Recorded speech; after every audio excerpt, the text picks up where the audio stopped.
Hello folks, my name is Mark. This is Mark's Movie Reviews. How you guys doing? So today we're talking about Terminator Genisys. And if you haven't seen it yet, this review will have spoilers, so be warned. So basically this is a soft reboot. So what I mean by that, it's the same way that the Star Trek movie was a soft reboot of the Star Trek series. So the other movies are still relevant, but this one kind of undoes a lot of what that movie had, you know. And the plot basically is very convoluted, I guess is the way to put it. But you know, every movie that uses time travel is pretty convoluted.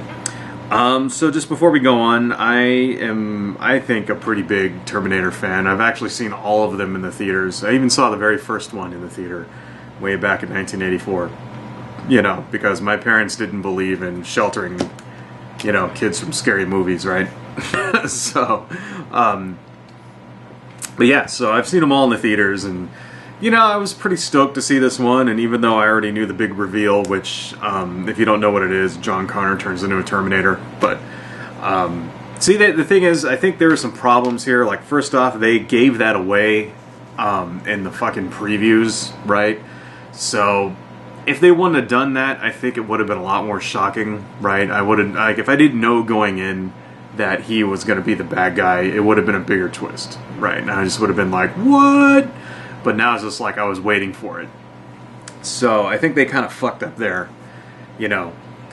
The thing is that the rest of the movie doesn't really have anything else, you know, big enough to, like, supplement that, right? It would have been fine if they would have gave that away and then had an even bigger twist later on, but they didn't really do that. So in case you don't know, alright, so the plot is kind of like, what it is, it begins with the future battle that everybody wants to see. Everybody wants to see a Terminator movie where it's about the future war. You know, starts with that, and that scene is actually pretty cool.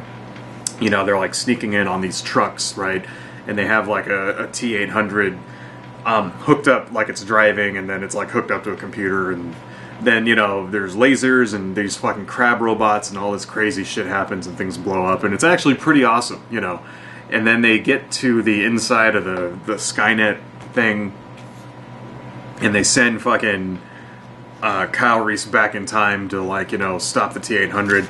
And then what happens is that fucking the guy that plays Doctor Who is in the background, and he grabs John Connor, and then you see some you know, lights and shit coming out and infecting them, you know, like nanoprobes, and you're like, what the fuck's going on, right? And so anyway, so then they go to the past, right?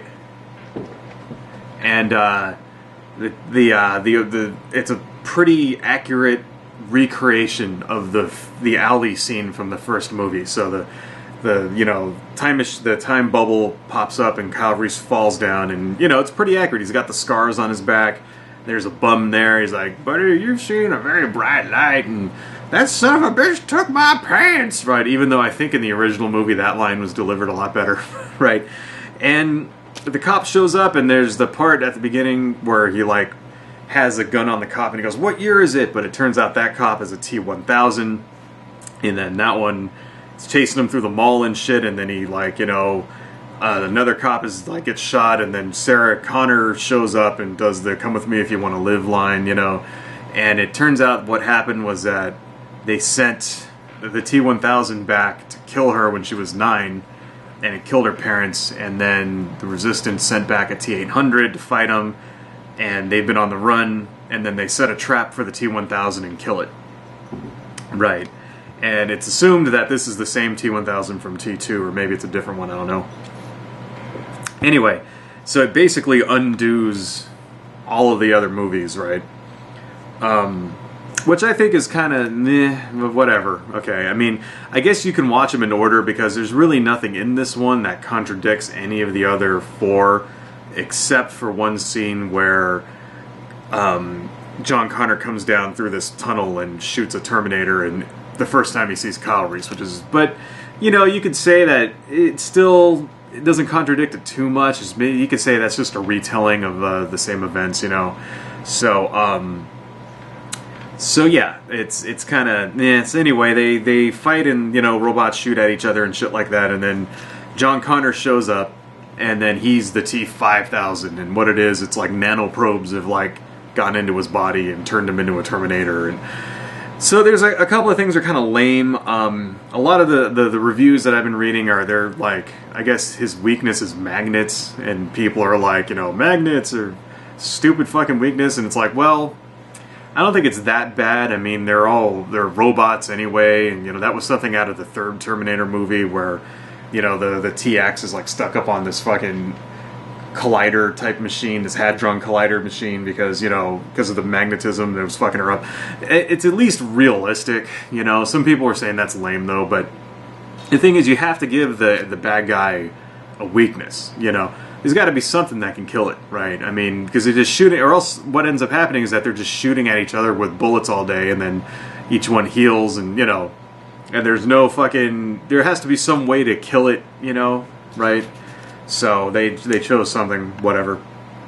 I think just the problem is that besides that, there's really not much else we haven't really seen before, and which we haven't seen better. So, you know, and it's basically just after the beginning, it's just a formula. It's another formula Terminator movie, you know. So every Terminator movie is essentially a chase movie. Right, that's what it is. Two guys, you know, Terminator comes back and it's chasing the two people, and the heroes try to like stop it somehow. You know, they're gonna have to like either run away from it or they have to kill Skynet or something. The thing is, we've already had 4 other movies that have done the exact same thing. So why is this one different? It's the exact same shit. Terminator comes back, they're running away from it, they have to go stop Skynet. Right, we've seen it 3 times already. 4 times. Shit, the 4th one does the exact same shit too. So that's kind of like whatever, right? The actors they got they're cool, but they're not, you know, the performances they give are not, you know, super duper crazy spectacular. They're just, you know, they're good. They're good for what the kind of movie this is, which is a fucking action movie.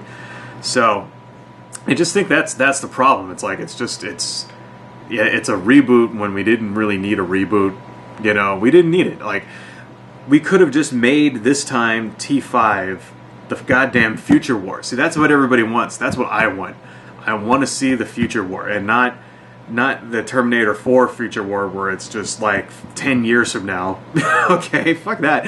I want to see lasers, and I want to see fucking those big ass tanks, you know, the big tanks from the first one, and I want to see fucking armies of skeleton T-800s and laser fucking guns going off, and like the humans' resistance all fucking gritty and like, you know, living like slaves and basically just fucking fighting, you know, with like scavenged equipment and driving technicals. You know, they were driving like in the first movie, like he's driving a fucking truck that they like put back together with a gun on the back. I want to see shit like that, dude. That's what I want. I want to see the human resistance fucking like, you know, barely squeaking by, and John Connor getting everybody together and being like this fucking savior type guy and going and stomping them out once and all for good. That's what I want to see, right?